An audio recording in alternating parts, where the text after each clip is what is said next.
एक छोटे से कस्बे में निखिल नाम का एक युवक रहता था। स्कूल में वह तेज दिमाग वाला छात्र था, पर कॉलेज पहुंचते उसकी जिंदगी में एक ही चीज घर कर गई, आलस। हर काम को वो कल पर टाल देता था। उसका तकिया कलाम था, अभी थोड़ा रेस्ट कर लूं फिर पढ़ लूंगा। धीरे धीरे यही कल उसकी जिंदगी का सबसे बड़ा बहाना बन गया। हर सुबह जब अलार्म बजता, निखिल आंखें मूंद कर कहता, बस 5 मिनट और वही 5 मिनट उसके पूरे दिन को बर्बाद कर देती। माँ अक्सर समझाती, बेटा, जो सूरज के साथ उठता है वही जीवन में चमकता है। लेकिन निखिल हंसकर टाल देता, माँ अभी तो मेरे पास बहुत समय है। दिन बीतते गए और कॉलेज खत्म हो गया। निखिल का सपना था सरकारी नौकरी पाना, पर जब तक वह पढ़ाई शुरू करता वक्त निकल चुका होता। हर साल परीक्षा के बाद वही बहाना, अगले साल पक्का। एक दिन उसका पुराना दोस्त रवि, जो कभी उससे नोट्स मांगता था, अब सरकारी नौकरी में चयनित हो गया था। पूरा मोहल्ला उसे बधाई दे रहा था, घर में मिठाई बांटी जा रही थी।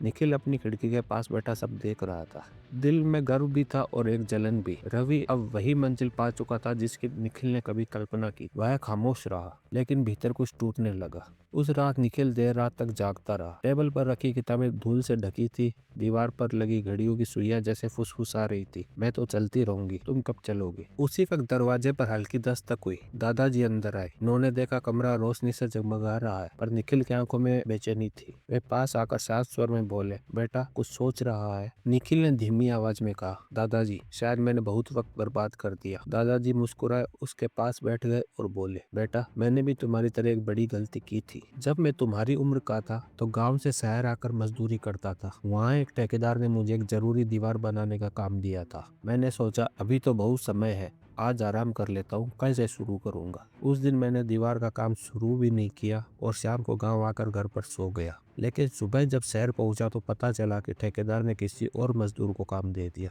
क्योंकि उसे वो काम जल्दी चाहिए था। और उस ठेकेदार ने आगे भी मुझे किसी तरह का काम नहीं दिया। सिर्फ एक दिन के आलस ने मेरा उस ठेकेदार से पूरा काम और कमाई छीन ली। तब मैंने समझा, काम टालने का मतलब है अपना मौका किसी और को देना। समय किसी का इंतजार नहीं करता, और जो मौका आज मिला है उसे कल पर टालोगे तो वह हमेशा के लिए चला जाएगा। फिर उन्होंने निखिल की आंखों में देखते हुए कहा, समय बड़ा शिक्षक है बेटा, अगर उससे सीख नहीं लोगे तो वही तुम्हें सजा देगा। कुछ पल की खामोशी छा गई। दादाजी ने उसके कंधे पर हाथ रखा और कहा, अभी भी देर नहीं हुई है निखिल, समय तो चल रहा है, बस तुझे साथ चलना शुरू करना होगा। उनके शब्दों में वो सच्चाई थी जिसने निखिल के भीतर कुछ बदल दिया। उसकी आंखों में एक नई रोशनी जल उठी। अगली सुबह सुबह की पहली किरण के साथ निखिल उठा। अब वह देर तक बिस्तर पर नहीं पड़ा रहा। ठंडे पानी से मुंह धोया और मन ही मन वादा किया, अब हर सुबह मेरी नई शुरुआत होगी। उसने अपनी मेज पर एक छोटा सा नोट चिपकाया, आलस छोड़ो आगे बढ़ो। धीरे धीरे उसने अपनी दिनचर्या बदली। सुबह योगा, फिर पढ़ाई और शाम को आत्म मंथन। पुरानी आदतें बार बार खींचती,